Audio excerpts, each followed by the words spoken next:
I have a sister. She's older than me. She is not going to like that I told you that. And she doesn't like to give people bad news or ask them something that might make them feel uncomfortable. And I respect that. How that showed up for us when we were kids is we'd be out to dinner at a restaurant, and she'd get something she didn't like, or maybe she got the wrong thing, so she would switch plates with me and make me be the one to ask the server for something different. Or if the Garbis children wanted to ask our parents something and we weren't sure what the reaction might be, I was voluntold to ask them and then suffer the consequences of the reaction. So we get a little older, and this shows up. I'm in my young tween years. She's in her older teen years because she's a lot older than me. It showed up when she asked me to break up with her boyfriends for her on the phone.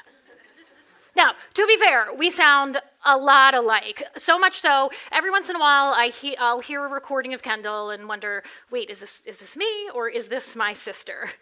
So I'd sit down and ask her, okay, what's not working? What do we want out of this call?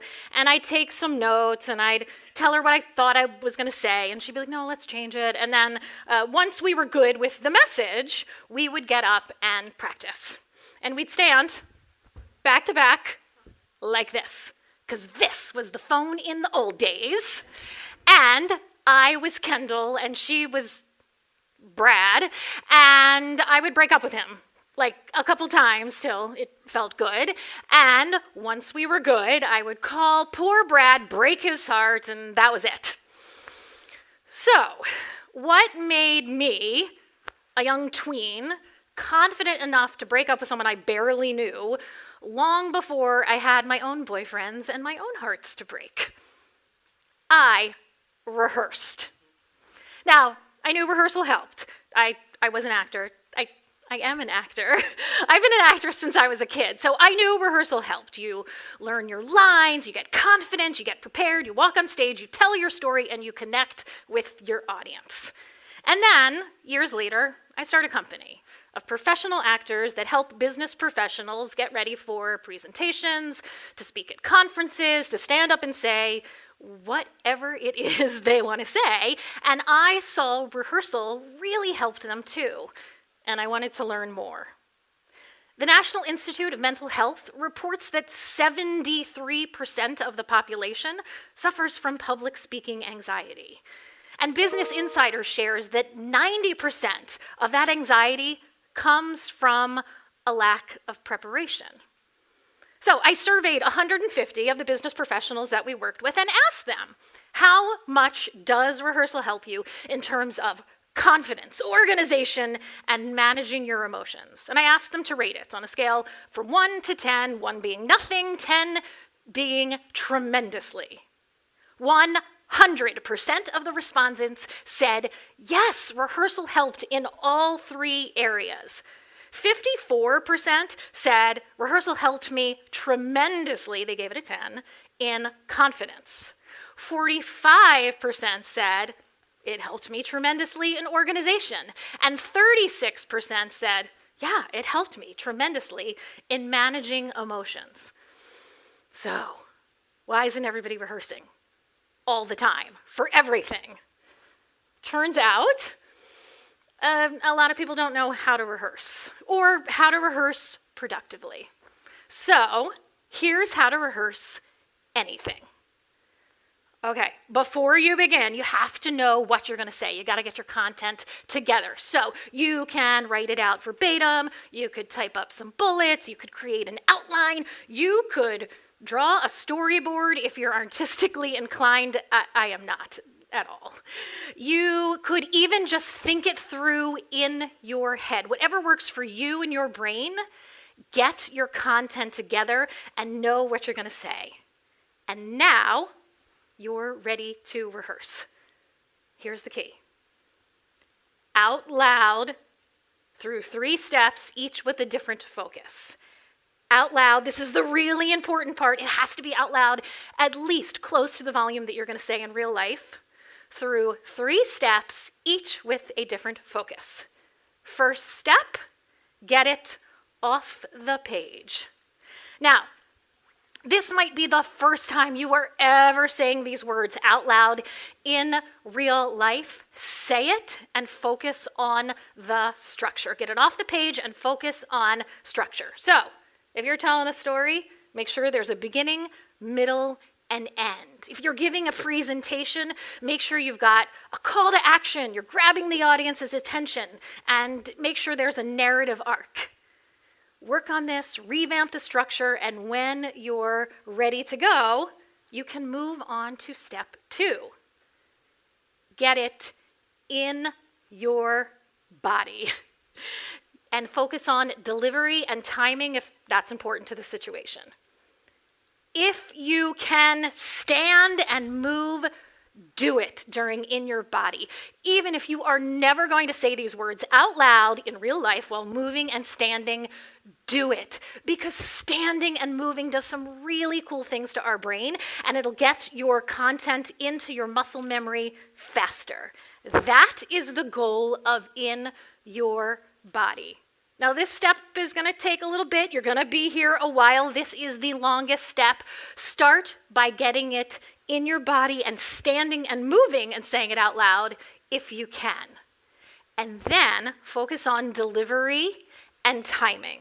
So all those compelling presentation skills, eye contact, gestures, movement, if that's available to you, breath support, pace, volume, watch those filler words. And in your body is the time to start to work with your visuals. So you could create a mock-up of the space that you're going to present in, start to work with your deck, start clicking through. In your body is a terrific time to invite a friend or colleague to watch and offer you feedback, or you could be brave and record it, and then be extra brave and watch it back. Get it in your body and focus on delivery and timing if applicable. Now, you're ready for the third step. Get it on the stage and focus on doing it without stopping. So essentially, this is your dress rehearsal. So if you're able to get in the space where you're presenting, do it, and wear the shoes that you're going to wear on the day of the event. And do it without stopping. I mean, no matter what happens. So if you're doing a computer demo and the computer explodes, keep going. If your deck behind you dies, keep going.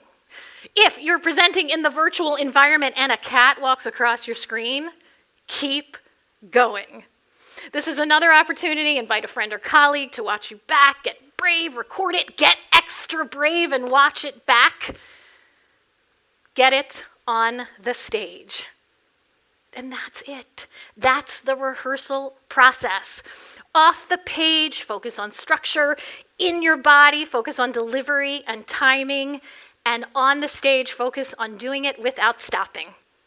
Off the page, in your body, on the stage. Now, you don't have to do it all at once. You can work on off the page, rework that structure for a couple days, take a couple days off, come back, and then move on to in your body. And also, sometimes we don't have time to say all of our content out loud through 3 steps, each with a different focus. I get it. We're busy. So if you don't have time, say at least the beginning, the ending, and any transition through 3 steps, each with a different focus. Beginnings need to be strong, endings need to be strong, and transitions are oftentimes where we get lost or stuck in communication.